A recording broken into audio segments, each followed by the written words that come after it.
Mesdames et bonjour et bienvenue à l'écoute de cette autre édition de votre revue de presse. Nous sommes le mercredi 16 juin 2021 au Cameroun. Gestion de la cité, le RDPC dans l'air du temps. En partie responsable des Républicains, cette formation politique a toujours fait de la bonne marche des affaires du Cameroun sa principale préoccupation, souligne l'action. Conférence semestrielle des gouverneurs, front commun contre l'insécurité. Les lampions se sont éteints le mardi 15 juin 2021 sur la première conférence semestrielle des gouverneurs.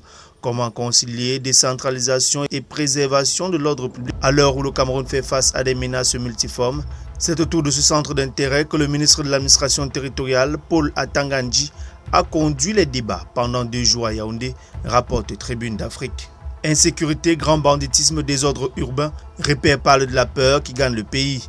La première conférence semestrielle des gouverneurs de région s'est spécialement penchée sur ces fléaux sociaux en pleine recrudescence au moment où le Cameroun s'apprête à accueillir la CAN. Ambassade du Cameroun en Belgique, les vandales ne passeront pas. Dans un communiqué et une mise au point rendue publique hier, l'ambassadeur Daniel Evina Abbé précise que l'intrusion d'une dizaine d'individus au sein de la mission diplomatique lundi a été rapidement maîtrisée et le service a pu reprendre sereinement, peut-on lire dans Cameroun Tribune.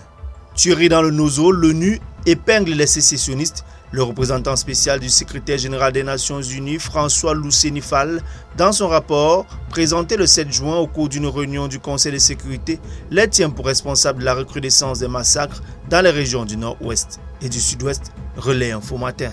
Baccalauréat général 2021, matière à polémique, titre mutation.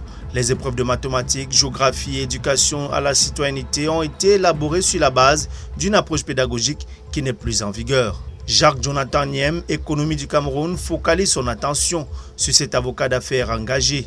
Le cabinet Niem fait partie du duo des conseils juridiques impliqués dans l'eurobond du Cameroun, au thème duquel le pays pourra lever 450 milliards de francs CFA. Pour Eco Matin, Jonathan Niem dévoile ses ambitions. Hôpitaux, le sang se fait rare, constate émergence. Le manque se chiffre à 75% de la demande, un accent est mis sur la sensibilisation. PAD qui perd, PAD qui gagne. Depuis que le port autonome de Douala a mis fin à la concession de DIT, les procès intentés au Cameroun et à l'international par le groupe Bolloré animent la chronique judiciaire. Certes, le PAD a perdu jusque-là comme récemment devant la cour d'appel du littoral. Cependant, à bien y regarder, le PAD perd, mais le PAD gagne. La régie du terminal à conteneurs savait être une bonne affaire pour le Cameroun, semble dire l'essentiel du Cameroun. Filière des oléagineux, Socapalm accusé de pratiques esclavagistes. Un article du quotidien hollandais de Volkskrant, un des plus anciens au monde, s'appuyant sur un récent rapport de l'ONG, engagé dans la défense de l'environnement et des droits humains, met le pied dans la plantation de la société camerounaise de palmeraies. Il ressort qu'elle est accusée d'abus néocoloniaux, allant du travail forcé au harcèlement sexuel, en passant par l'accaparement des terres aux communautés villageoises. Relais Eco Matin, ce jour. Accord de partenariat économique, les produits camerounais refoulés aux portes de l'Europe. Au dit d'Eco Matin, les producteurs agricoles camerounais broient du noir. Après de lourds investissements pour profiter de l'APE Cameroun-Union européenne, ils n'arrivent pas à exporter vers l'Europe à cause du durcissement unilatéral par l'Union européenne de sa législation phytosanitaire. Les nouvelles limites maximales autorisées sur certains pesticides pénalisent les agriculteurs camerounais qui les utilisent couramment. Pourtant, depuis le début du démantèlement, les pertes de recettes douanières que le pays enregistre sont évaluées à 25,1 milliards de francs CFA. Entreprise, l'État va auditer la Camtel. L'objectif étant d'analyser la fiabilité de cette structure en vue de l'amélioration de ses performances, nous fait dire le quotidien de l'économie. En sport football, CAN Total Énergie 2021, il n'y a pas le feu.